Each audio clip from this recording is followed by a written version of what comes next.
bonjour à tous, quelle joie de nous retrouver ce matin pour passer ce moment ensemble dans la présence du Seigneur.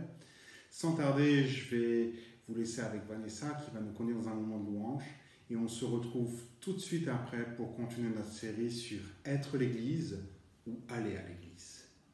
Que Dieu vous bénisse, à tout de suite. Bonjour à tous, j'espère que vous allez bien. Voilà, nous sommes dans la dernière journée de ce confinement, mais tout d'abord, avant d'aller profiter de vos familles, de vos amis, nous allons encore passer un bon moment avec notre Dieu ce matin. Je voudrais vous dire ce matin que Dieu est là. Dieu est là dans vos bons moments, Dieu est là dans vos moments de souffrance, Dieu est là dans vos mauvais moments, Dieu est là dans vos moments de doute, de peur, mais surtout Dieu est là ce matin pour vous bénir, Dieu est là pour vous consoler, Dieu est là pour restaurer votre cœur. Nous allons encore le déclarer ce matin, Dieu est là.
Si tu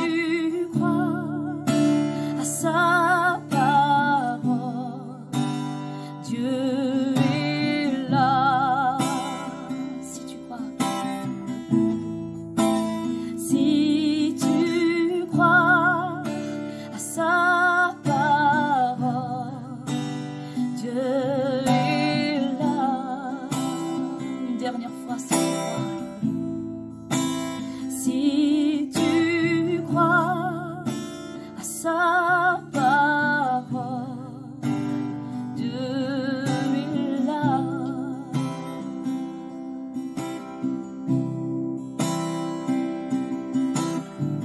Ce matin, nous allons le louer, l'adorer encore.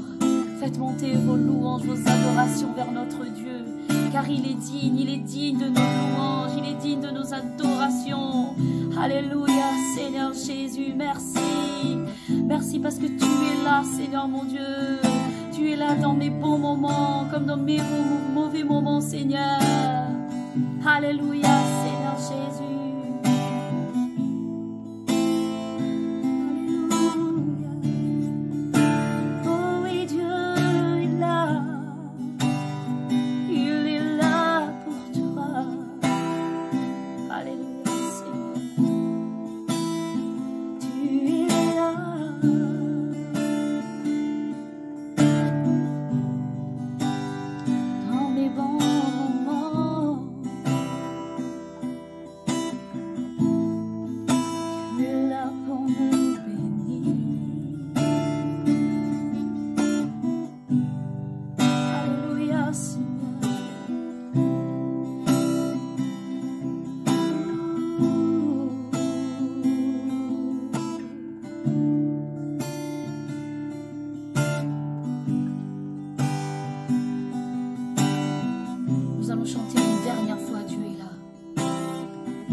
agiras encore, tu agiras encore. Et quand je le vois pas, oui, tu es là.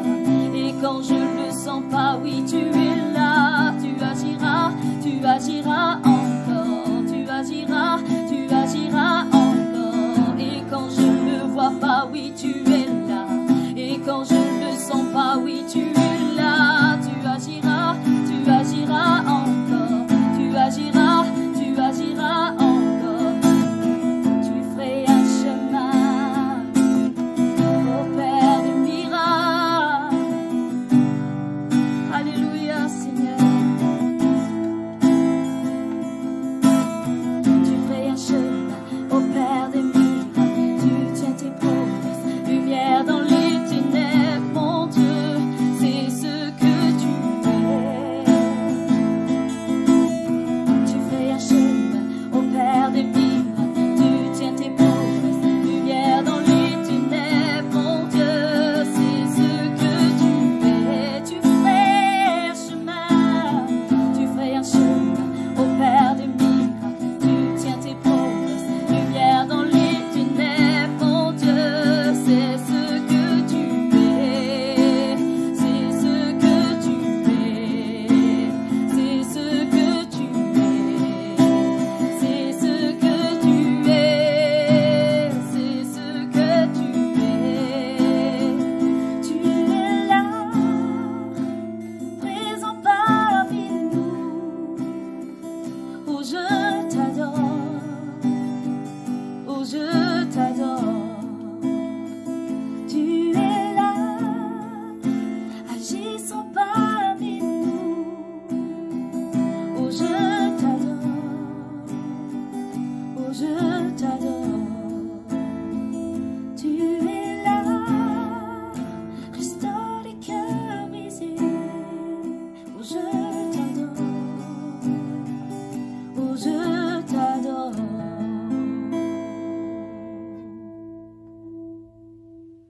Merci Vanessa pour ces moments.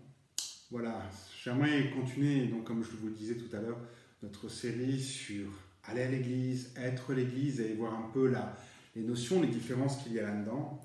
C'est vrai que les églises, aujourd'hui, les portes des églises sont fermées et on a dû se réinventer. Et en particulier, réinventer nos services, notre manière de servir, de nous engager, d'être là aux côtés des gens qu'on apprécie, qu'on aime ou qu'on a sur le cœur. Avant, nous nous contentions de servir dans nos bâtiments. C'est vrai, l'école du dimanche se faisait dans les bâtiments, la louange, c'était lors des offices, des réunions. Mais aujourd'hui, on s'aperçoit que les bâtiments étaient fermés. Tout ça dépasse le cadre d'un bâtiment et même touche beaucoup plus de monde. On a vu la louange être mise sur Internet au travers des cultes que l'on propose, mais aussi des programmes qui ont été faits pour les enfants, qui ne se limitent plus uniquement aux enfants de l'Église, mais qui peuvent être adaptés ou écoutés par bon nombre de personnes. Tout compte fait, on voit les choses exploser, prendre beaucoup plus d'ampleur. On a dû se réinventer et réinventer notre manière de servir. Et c'est ça sur lequel nous voulons insister sur notre série. Allons-nous à l'Église? Où sommes-nous l'Église? Tout compte fait, réaliser qu'un bâtiment est un formidable outil, quelque chose qui est précieux, qui nous aide, mais il ne fait pas tout. Nous sommes l'Église et il y a un ADN au fond de notre cœur, au fond de nous-mêmes, qui nous permet tout simplement de servir de manière efficace et où j'aimerais, et j'ose peut-être le dire, sans vouloir choquer ou être provocateur, ou tout compte fait, le bâtiment c'est bien, mais on doit être capable de servir, même si on n'a pas de bâtiment. Et c'est ce qui se passe, c'est ce que nous voyons donc se multiplier. Alors, pour reprendre cette image du service, j'aimerais prendre un texte avec vous dans 1 Corinthiens au chapitre 12. En effet, chapitre 12, Paul parle du service, il parle de l'usage, de l'exercice des dons, et le contexte de ce chapitre, c'est l'exercice, le service, les activités qu'on peut faire au sein de l'Église avec les capacités et les dons que Dieu nous donne. Après quoi, il va utiliser une image pour illustrer tout cela. Regardons et commençons déjà à lire ensemble 1 Corinthiens, chapitre 12, versets 4 à 7. Il dira: il y a toutes sortes de dons, mais c'est le même esprit. Il y a toutes sortes de services, mais c'est le même Seigneur. Il y a toutes sortes d'activités, mais c'est le même Dieu. Et c'est lui qui met tout cela en action chez tous. En chacun, l'Esprit se manifeste d'une façon particulière en vue du bien commun. En effet, donc on voit que lorsque Paul introduit le chapitre 12, il met le contexte, il nous explique que ça concerne la notion de servir. Il utilisera des mots comme service, comme activité, comme don, en bref, ou même comme action, pour nous montrer tout simplement ce qu'on va faire. Et après, il prend une image qui est connue, que l'on utilise fréquemment. Il dira, voilà, l'Église, c'est le corps de Christ. Alors bien sûr, ici, il parle aux Corinthiens, donc il parle dans un cadre d'église locale, puisqu'il s'adresse à l'usage des dons chez les Corinthiens, et tout compte fait, même si on peut le généraliser, l'image qu'il prend ici s'adresse vraiment pour une église locale. Donc, on est tous concernés par rapport à notre église locale. Et il dira ceci, en Corinthiens 12, verset 12, « Car comme le corps est un et a plusieurs membres, et comme tous les membres du corps, malgré leur nombre, ne forment qu'un seul corps, ainsi en est-il de Christ. » On s'aperçoit, il y a quelque chose qui est assez surprenant, c'est que le service, tout compte fait, n'est pas conditionné par rapport à un lieu où on pourrait l'exercer, ni même par rapport à des horaires, non. Il va montrer qu'il y a quelque chose de plus fort, de plus profond que tout cela, et il l'illustre au travers d'un corps, en appelant tout simplement l'Église le corps de Christ. Montrant par là qu'il y a une ADN dans le service qui est bien plus importante que la manière avec laquelle on va exercer notre service. L'Église, il la compare donc à un corps. Voyons juste quelques leçons par rapport à ça très rapidement. Si l'Église est un corps, ça veut dire que l'Église est un organisme vivant. Et vous savez, la particularité d'un organisme vivant, c'est qu'un organisme vivant s'adapte toujours à son environnement. Il a des facilités d'adaptation.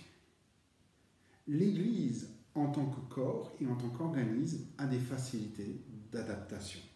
Prenons le peuple de Dieu de manière générale dans la Bible et on va voir qu'il sait s'adapter à différentes circonstances. La première que l'on peut voir, ça se situe en 586 avant Jésus-Christ. Le royaume de Juda est conquis par les Babyloniens, le temple est rasé. Bilan, le peuple d'Israël ne peut plus exercer sa foi. Plus possibilité de faire des sacrifices, de se rendre au temple pour les fêtes ou quoi que ce soit. Non, tout est fini. Même les Lévites n'ont plus de fonction, les sacrificateurs n'ont plus de fonction. Bilan, on se retrouve avec presque un reset.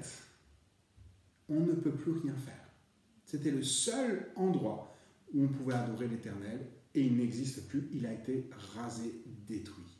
Et tous les ustensiles, tous les trésors que le temple avait ont été emportés comme trésors de guerre. Bilan, le peuple d'Israël va devoir réinventer la manière d'exercer sa foi. Et on va voir à partir de ce moment-là quelque chose qui va naître, ça s'appelle les synagogues. Les endroits où ils vont se réunir, ils vont pouvoir partager la parole, prier et se regrouper autour de leur foi commune en l'Éternel. On s'aperçoit que, tout compte fait, le peuple de Dieu s'est adapté. Et chose surprenante, lorsque le temple a été reconstruit au retour d'exil, les synagogues sont restées. Montrant par là que ça a fait partie du paysage, c'est quelque chose qui a été nécessaire à un moment, mais tout compte fait qu'ils ont gardé. Ils n'ont pas tout recommencé, ils n'ont pas dit, bon voilà, maintenant on a plus une synagogue, on recommence avec le temple. Non, ils ont gardé les deux. On pourrait bien sûr parler des chrétiens des premiers temps. Les chrétiens des premiers temps ne fonctionnaient pas vraiment comme nous. Ils n'avaient pas d'église, ils n'avaient pas de lieu pour se réunir proprement dit.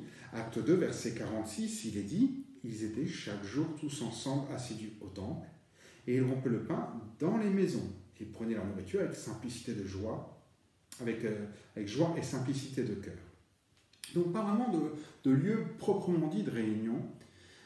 Ils avaient le temple qui leur permettait de se rassembler en masse, en nombre, et bien sûr des plus petits comités qui étaient dans les maisons, d'une dizaine ou plusieurs dizaines de personnes. Donc là aussi, ils sont partis sur des bases, ils ont fait avec ce qu'ils avaient. Et ça ne les a pas empêchés de grandir, d'évoluer. Et même on voit l'Église croître. Même si, remarquons aussi qu'il y a quelque chose de particulier. En effet, ils doivent se réunir dans le temple, parce que c'est le seul monument qui est capable de les accueillir tous. Mais en aucune manière, ils sont libres dans le temple. D'ailleurs, on le voit très vite. Acte 4, versets 1 à 3, lorsque Pierre et Jean tentent d'enseigner la foule, il est dit, tandis que Pierre et Jean parlaient au peuple, survinrent les sacrificateurs, le commandant du temple et les Sadducéens, mécontents de ce qu'ils enseignaient le peuple et annonçaient en la personne de Jésus la résurrection des morts. Ils mirent les mains sur eux et ils les jetèrent en prison jusqu'au lendemain, car c'était déjà le soir. Donc en effet, on voit que même au temple, ils ne sont pas libres de dire ce qu'ils veulent, d'enseigner, de prier Jésus, c'est pas possible. Imaginez juste un instant, ils ne sont même pas libres de prendre la Sainte Seine, tous ensemble. C'est impossible. Ce ne serait jamais toléré dans l'enceinte du temple. Non. Donc on s'aperçoit qu'ils ne sont pas libres. Ce qu'ils peuvent faire est limité, mais ça ne les empêche pas d'exercer leur foi. Ils continuent à avancer. Puis lorsque l'Église grandit, on retrouve à Acte 6 des tensions qui sont là. Et l'Église, encore une fois, est un organisme vivant qui va s'adapter. Elle va nommer des responsables. Il y a des changements qui vont s'opérer. Le corps se développe. Il est sans cesse en mouvement. Quand vont venir les persécutions un peu plus tard, dans Acte 8, tout compte fait, c'est la même chose. Les gens vont fuir Jérusalem, ils vont même être poursuivis, puisqu'on voit que Paul, en tant que persécuteur au début, poursuit les gens même jusqu'à Damas. Donc, on s'aperçoit que l'Église va se réinventer et ils vont réouvrir des églises là où ils vont arriver. Et ce sera certainement des églises cachées, parce qu'ils sont poursuivis par des gens comme Paul. Donc l'Église des Actes, le peuple de Dieu en général, a toujours été capable de s'adapter à son environnement. Pourquoi ? Parce qu'il n'est pas un peuple religieux. On l'a vu ensemble, c'est un peuple d'adorateurs. C'est-à-dire que nous sommes nés nouveaux, nous sommes des créatures nouvelles, nous sommes des gens qui ne rentrons pas dans une liturgie, dans une forme, dans des choses à faire, mais en réalité, nous sommes complètement changés et ce que nous faisons vient de l'intérieur, n'est pas conditionné par notre environnement. L'essentiel n'est pas tant dans la forme que ça prend, mais dans la source dans laquelle nous avons puisé. Et bien sûr, vous l'avez compris, cette source, c'est Jésus-Christ. Alors, en effet, l'Église est un organisme vivant, et un organisme vivant s'adapte à son environnement. Mais l'Église est aussi un corps structuré, j'aimerais dire organisé. Paul dira, 1 Corinthiens, chapitre 12, verset 15, « Si le pied disait, parce que je ne suis pas une main, je ne suis pas du corps, ne serait-il pas du corps pour cela? Et si l'oreille disait, parce que je ne suis pas un œil, je ne suis pas du corps, ne serait-elle pas du corps pour cela? Si tout le corps était un œil, où serait l'ouïe? Si tout le corps était l'ouïe, où serait l'odorat? Maintenant Dieu a placé chacun des membres dans le corps comme il l'a voulu. » Remarquez que les membres ne sont pas placés autour d'une structure. Ils sont rassemblés les uns avec les autres. Ils sont unis, mais ils sont structurés. Alors qu'est-ce qu'une structure dans le corps, tout compte fait? Ce n'est pas conditionné par, comme je disais, un bâtiment, une enveloppe, non. On s'aperçoit qu'il y a deux choses importantes à savoir. La première, c'est que lorsque Paul parle du corps, il identifie chaque membre. D'accord? Il nous parle du pied, de l'œil, et puis de leur fonction. Donc la première chose que nous avons à savoir en tant que membre du corps de Christ, c'est quelle est notre fonction. Quel membre du corps de Christ sommes-nous? Bien sûr, si c'est une image, le corps, sommes-nous une main, un œil, une oreille, un bras, une épaule? Donc en fait, la première question que nous devons nous poser lorsque nous voulons servir Dieu, c'est pas où je vais le servir, de quelle manière je vais le servir, c'est qui je suis, quel membre je suis, quelle partie du corps je suis. Suis-je un œil pour voir, une oreille pour entendre? Paul dira dans son épître aux Éphésiens, chapitre 2, verset 10, « Nous sommes son ouvrage, ayant été créés en Jésus-Christ pour de bonnes œuvres que Dieu a préparées d'avance afin que nous le pratiquions. » L'important en tant que membre du corps de Christ n'est pas de servir, mais c'est d'offrir un service de qualité. Et le service de qualité vient à partir du moment où nous avons identifié, comme nous l'avons eu, les dons que Dieu nous a donnés. Et tout compte fait, arrivons à identifier qui nous sommes et ce que nous allons apporter dans le corps. Pour un service de qualité, nous devons réaliser, et je vais vous donner simplement peut-être 4 pistes qui sont là. La première, c'est qu'est-ce qui brûle au fond de nous-mêmes? Quelle est la passion? Qu'est-ce qui nous anime? Qu'est-ce que Dieu a mis en nous? La deuxième, c'est peut-être quels sont les dons spirituels que Dieu nous a donnés. La troisième, c'est quelle est votre personnalité? En fait, il y a des choses qui brûlent. Ils brûlent pour les enfants, pour la musique, pour les personnes démunies, ils brûlent pour l'enseignement. On a des dons. On s'aperçoit en utilisant, en pratiquant qu'il y a des choses, des facultés qui nous sont données et que tout compte fait, nous n'avions pas avant ou que nous découvrons en exerçant. Ce sont les dons spirituels que Dieu nous donne. On a aussi une personnalité. Est-on extraverti, introverti? Comment réagissons-nous? Sommes-nous remplis de douceur, d'amour, de patience? Bref, il y a une personnalité qui est propre à chacun d'entre nous et qui va aussi nous aider à connaître, à réaliser, à identifier le membre que nous sommes et bien sûr rentrer dans notre service.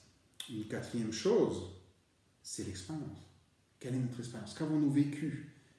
Est-ce que c'est un plus, une valeur ajoutée à notre service, notre engagement, tout compte fait? L'important, c'est est-ce que je contribue de façon appropriée au corps de Christ, à mon Église, avec les dons, les facultés, l'expérience, ma personnalité que Dieu m'a donnée.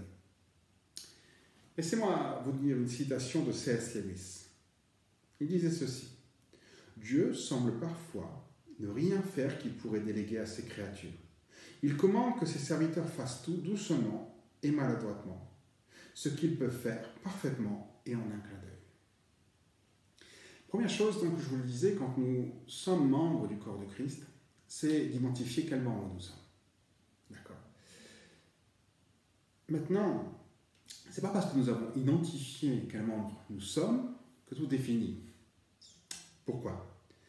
Parce que chaque membre a une place. Et maintenant, il faut prendre sa place. Je vais vous illustrer ça par quelques petites anecdotes. Si tu es une main, c'est super. Ok, main gauche ou main droite? Parce qu'il ne faudrait pas que le corps de Christ ait deux mains gauches. Et si tu as un pied, ok, il ne faudrait pas que tu te places au bout du bras pour remplacer une main. Parce qu'on pourrait dire que l'on fait les choses comme un pied. Ou encore, si tu as un pied et que tu décides de prendre des décisions à la place du cerveau, on pourrait peut-être dire que tu es bête comme un pied. Bref, vous l'avez compris, c'est des anecdotes, c'est des proverbes courants dans la langue française, mais qui illustrent bien les choses. Chacun doit identifier qui il est, mais surtout chacun doit prendre sa place et la bonne place qu'il a. Chaque membre a une place et une fonction. Il va remplir sa fonction en prenant la bonne place. Mais encore faut-il la trouver. Le corps de Christ fonctionne normalement lorsque nous arrivons à identifier ce que nous sommes, les talents, les dons, l'expérience que Dieu nous a donnée. Nous disons, oh, Seigneur, voilà, je sais, ça c'est mon domaine, c'est ce à quoi tu m'as appelé, c'est ce que tu veux que je pratique, que je fasse. Mais après, la deuxième chose, c'est où je trouve ma place dans tout le corps de Christ. On comprend que pour un corps humain, c'est facile à comprendre, on connaît l'anatomie.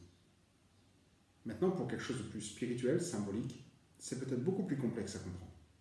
Mais nous devons comprendre que nous avons chacun une place et que nous devons prendre notre place. La troisième chose ou leçon que l'on pourrait dire, c'est que le corps est composé de plusieurs membres. Vous allez dire, c'est évident. Et bien sûr, c'est évident. Paul dira ceci, 1 Corinthiens 12, verset 21.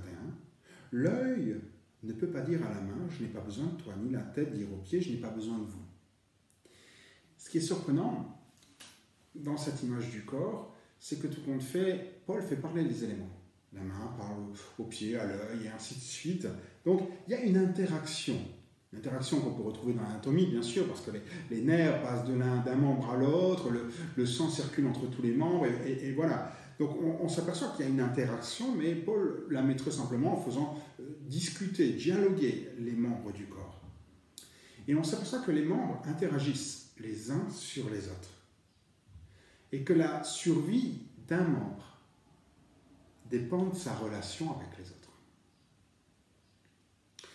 On ne parle pas de la vie de la main, d'accord? On ne parle pas de la vie de l'œil. D'ailleurs, aucun membre ne vit par lui-même ou pour lui-même. D'accord? Si la main décide de partir, elle meurt. D'accord? Le corps continuera à vivre, il sera handicapé. La main meurt, mais le corps vit. Aucun membre donc ne vit pour lui-même.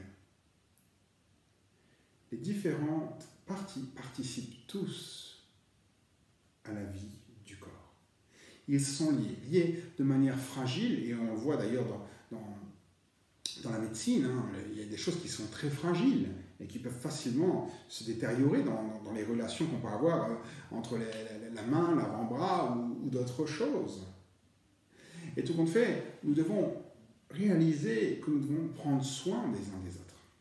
Ces relations, les relations que les membres entretiennent les uns avec les autres, font la différence entre le fait d'être un pantin désarticulé qui part dans tous les sens ou bien d'avoir des gestes coordonnés qui font que le corps est productif, tout compte fait.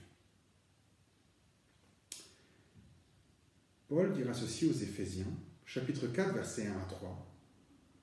« Je vous exhorte donc, moi, le prisonnier dans le Seigneur, à marcher d'une manière digne de la vocation qui vous a été adressée, en toute humilité et douceur, avec patience, vous supportant les uns les autres avec charité, vous efforçant de conserver l'unité de l'esprit par le lien de la paix. » Paul met ici en garde contre ce qui pourrait être des problèmes dans l'unité, et en particulier donc dans les relations qu'on va avoir avec les différents membres qui composent le corps.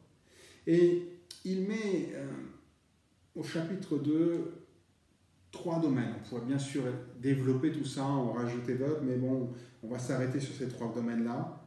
Les 3 obstacles qui peuvent mettre en péril le corps. Le premier, c'est l'humilité. Avoir une juste opinion de soi. Paul dira, en toute humilité.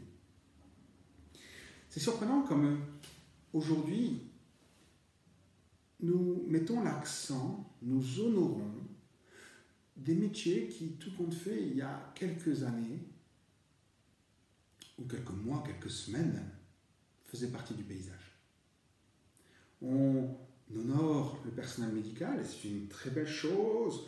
On peut penser aux paysans, aux couturières, aux chauffeurs routiers, et j'en oublie tellement. Mais en temps normal, je vous dis, ils font partie du paysage. Le corps, c'est réaliser que tout le monde est indispensable. Et c'est ça. Il y a peut-être certains qui sont plus en avant, peut-être d'autres qui sont plus en retrait, mais tout compte fait, tout le monde a son utilité.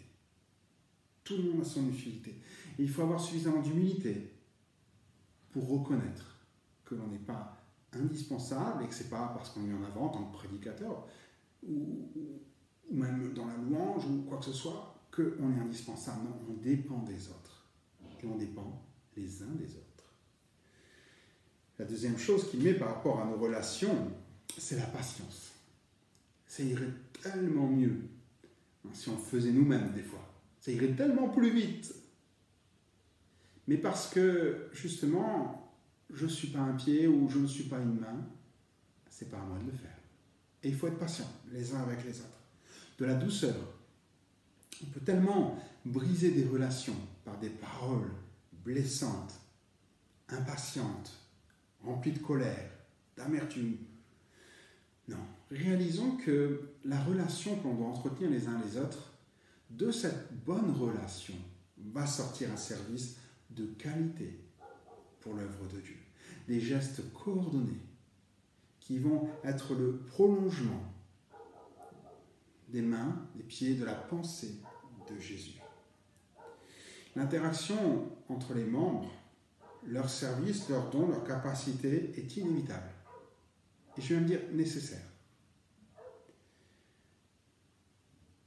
Mais la manière dont on va la conduire, dont on va la mener, va déterminer aussi la réussite du service.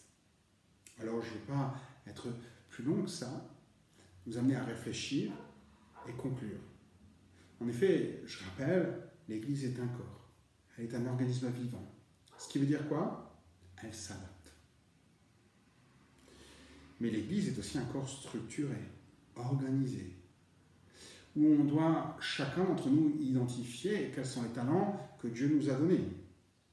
Et on fait identifier quelle partie du corps nous sommes et où nous devons nous placer dans ce corps. L'Église est aussi un corps composé de plusieurs membres qui ont des interactions et on doit entretenir, maintenir ces interactions les unes avec les autres. Bien sûr, vous l'avez compris, il y a une chose dont je n'ai pas du tout parlé dans la prédication, c'est sa relation avec la tête. En effet, puisque la Bible dit que la tête du corps de Christ, c'est Jésus. Éphésiens 4, verset 16, et je lis dans la parole vivante, dit ceci. Car c'est de la tête que tout le corps tire cohésion et unité. C'est en restant dans sa dépendance de l'ensemble bien lié et coordonné, grâce aux différents muscles et ligaments, forme une structure harmonieuse. À condition que chaque organe remplisse son office, suivant la fonction qui lui a été assignée et selon les forces et capacités qui lui ont été données pour suffire à ses besoins. De cette manière, en assurant l'activité attribuée à chaque partie, tous les membres contribuent ensemble dans un esprit d'amour à la croissance organique du corps qui s'élève comme un édifice. Ça résume un peu tout ce qu'on vient de dire. En effet, nous avons besoin de trouver notre source en tant que membre et en tant que corps. Dans ces deux dimensions différentes, nous avons besoin de trouver et de puiser notre force, notre équilibre en Jésus. Notre cohésion est en lui. Jerry Cook disait ceci, un corps de croyants dont les vies sont dédiées à Jésus-Christ et qui sont équipés pour servir et pour rencontrer les gens dans leurs besoins, et ce, au nom de Jésus. Vous savez, un corps sans tête, c'est un corps sans vie. Nous devons, au travers de ce que nous traversons, vivons, toujours maintenir, entretenir, développer notre relation avec Jésus. Surprenant parce que je réalisais en préparant ces moments que la première prédication sur cette série nous en parlait d'être un adorateur ou l'adoration. Nous avons dit que l'adorateur, en fait, venait du cœur, souvenez-vous. Si vous ne l'avez pas vu, je vous invite à aller voir la première prédication de la série, montrant par là l'importance de notre relation les uns avec Dieu. Nous avons vu dans notre deuxième prédication la relation que nous devons avoir les uns avec les autres. Et tout compte fait, si nous faisons une addition de notre relation avec Dieu, notre relation avec les autres, il en découle forcément le service. Il en résulte le service pour Dieu.